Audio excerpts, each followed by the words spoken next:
नमस्कार, मैं पंकज कुमार और आप देख रहे हैं मेरा यूट्यूब चैनल गजब इंडिया। और एक बार फिर मेरे साथ है डॉक्टर रेणु सिंह गहलोत। मैम, बहुत बहुत स्वागत है आपका।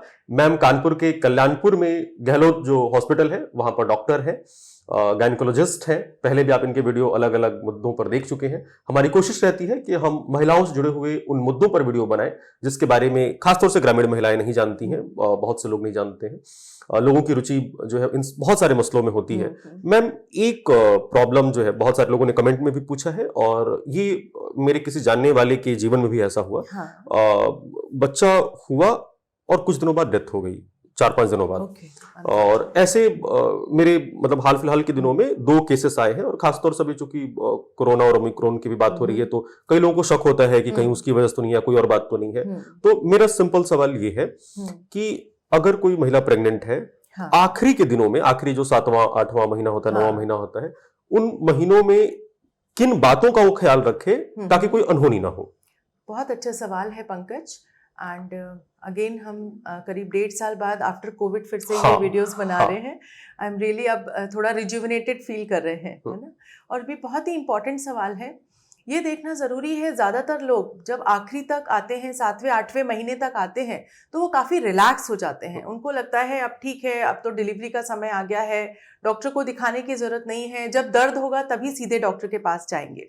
लेकिन आपको ये बात ध्यान रखनी होगी कि जब डिलीवरी का समय पास आ रहा है, 7 महीने से 9 महीने के बीच का समय है, तब तो आपको डॉक्टर को हर 15 दिन में दिखाना है। नंबर 1, आपको डॉक्टर से अल्ट्रासाउंड कराना है, जिसमें कि कलर डॉपलर अल्ट्रासाउंड हो जाए तो बहुत अच्छा, जिससे कि ये पता चलता है कि प्लेसेंटा या कन्हाड़ी से बच्चे को खून सही तरीके से जा रहा है कि नहीं जा रहा, बच्चे के गले में कॉर्ड या नाल तो नहीं फंसी हुई है, जो अम्बिलिकल कॉर्ड होती है वो तो नहीं फंसी हुई है, बच्चे की जो ग्रोथ है उसके समय के हिसाब से ठीक है कि नहीं, और बच्चे के आसपास पानी ठीक है कि नहीं, बच्चा उल्टा तो नहीं है, बच्चा बेड़ा तो नहीं है, बच्चे का सिर नीचे है कि नहीं है। ये बहुत सारी बातें हम अल्ट्रासाउंड से ही पता कर सकते हैं।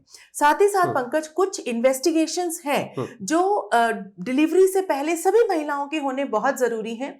यह देखना इस समय बहुत जरूरी है कि भाई मरीज का हीमोग्लोबिन कितना है, उसके अंदर खून की कमी तो नहीं है। समझिए, जो 5 लीटर खून एक महिला के शरीर में होता है, वो उसमें करीब प्रभु ने ऐसी वो बनाई है कि उसमें 2 लीटर के करीब पानी ऐड हो जाता है। तो ऑलरेडी खून पतला करना होता है, ड्यूरिंग प्रेगनेंसी खून पतला ही होता है। तो उसमें अगर आपकी डाइट पूरी तरीके से नहीं है, आपने आयरन की दवाइयां नहीं खाई हैं, आपको लगातार उल्टियां होती रही हैं, तो ऐसे समय में खून की कमी बहुत बड़ा कारण है। और अनफॉर्चुनेट ये है कि ये ज्यादातर लोगों में इग्नोर्ड रहता है। लोगों के पैरों में सूजन रहती है, उनको चलने में सांस फूल रही होती है, उनको बात करने में दिक्कत होती है, जिसका असर पूरा का पूरा महिला के ड्यूरिंग डिलीवरी ही होता है पंकज। और ये सबसे बड़ा कारण है महिलाओं की जान जाने का।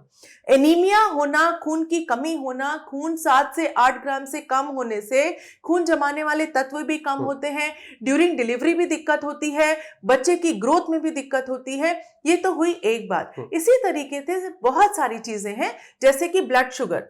महीने के आखिरी 6 महीने से 9 महीने के बीच में शरीर में कुछ ऐसे हार्मोन्स निकलते हैं ड्यूरिंग प्रेगनेंसी, जिसकी वजह से ब्लड शुगर लेवल बढ़ जाता है। आपको कभी हो सकता है डायबिटीज की प्रॉब्लम ना हुई हो, बट इन दिनों में जेस्टेशनल डायबिटीज मेलाइटस नाम की चीज सामने आने लगती है और शुगर महिला का बढ़ने लगता है। तो उसकी भी 75 ग्राम ग्लूकोज पी के 2 घंटे बाद जांच अवश्य कराना है। ये तो कंपलसरी है, हमारी गवर्नमेंट की गाइडलाइन में है। तीसरी जो बहुत इंपॉर्टेंट चीज है वो ब्लड प्रेशर।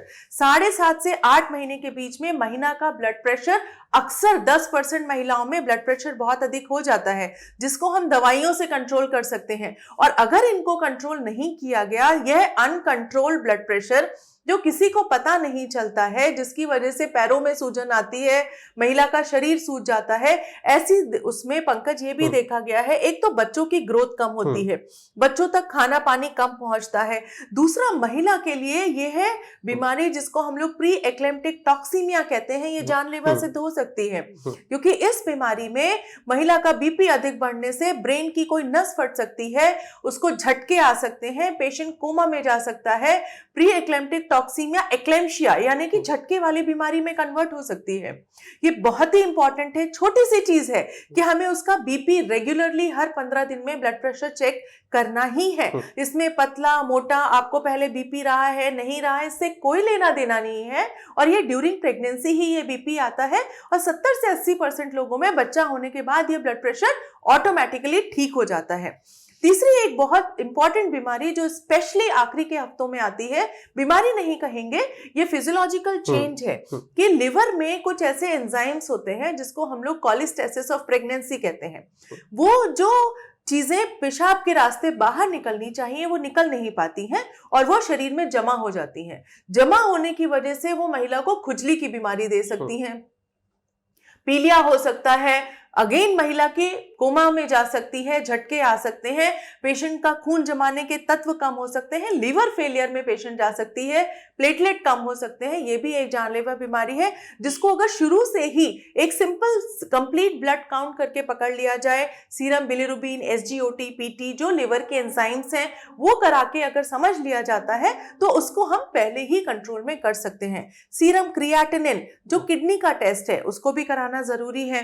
साथ ही साथ एचआईवी यानी कि AIDS, hepatitis B surface antigen, HBsAg, hepatitis C virus, ये कुछ बहुत ही इंपॉर्टेंट टेस्ट है जो हम 3rd ट्राइमेस्टर यानी कि 7वें 8वें महीने में सभी पेशेंट का करा लेते हैं।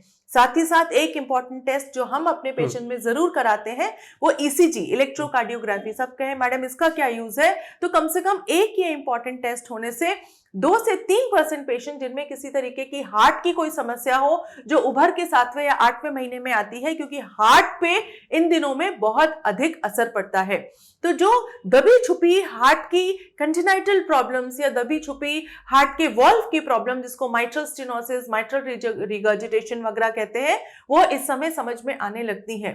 तो ये कुछ इंपॉर्टेंट टेस्ट हैं पंकज जो इग्नोर नहीं करने हैं। सभी पेशेंट में एक बार 8वें महीने में, 7.5वें महीने में अवश्य कराने चाहिए और इससे हम बहुत सारे पेशेंट्स की जिंदगी बचा सकते हैं। इस दौरान मरीज ही नहीं, हमें उसके बच्चे का भी ध्यान रखना है। तो ये सब बातें ध्यान रखकर हम जच्चा और बच्चा दोनों को बचा सकते हैं। अच्छा, मेरा इसमें आखिरी सवाल है, हालांकि हम लोग छोटा ही रखेंगे इसको। हाँ। आखिरी सवाल मेरा बस इतना है कि ये जो आपने बीमारियां बताई जो 7वें 8वें 9वें महीने में होती हैं आमतौर पे, क्या ये दवा से पूरी तरह ठीक हो सकती हैं? पहला सवाल। और कितने दिनों के अंतराल पे महिला को डॉक्टर को दिखाते रहना चाहिए? आइडियली 3rd ट्राइमेस्टर में हर 15 दिन में एक महिला को डॉक्टर को दिखाना चाहिए और डॉक्टर आपकी स्थिति को देखकर ही, आपके अंदर सब कुछ ठीक चल रहा है तो हो सकता है वो आपको सिर्फ नेक्स्ट 15 डेज में इनवाइट करें। अगर वो आपको लगता है कि किसी तरीके की कोई प्रॉब्लम है जो मेडिसिन से ठीक हो सकती है, उसको देखकर, दवा को देखकर वो 5 या 7 दिन बाद भी बुला सकते हैं। अगर दवाइयों से ठीक नहीं होगा तो फिर हो सकता है आपको एडमिट भी करना पड़े।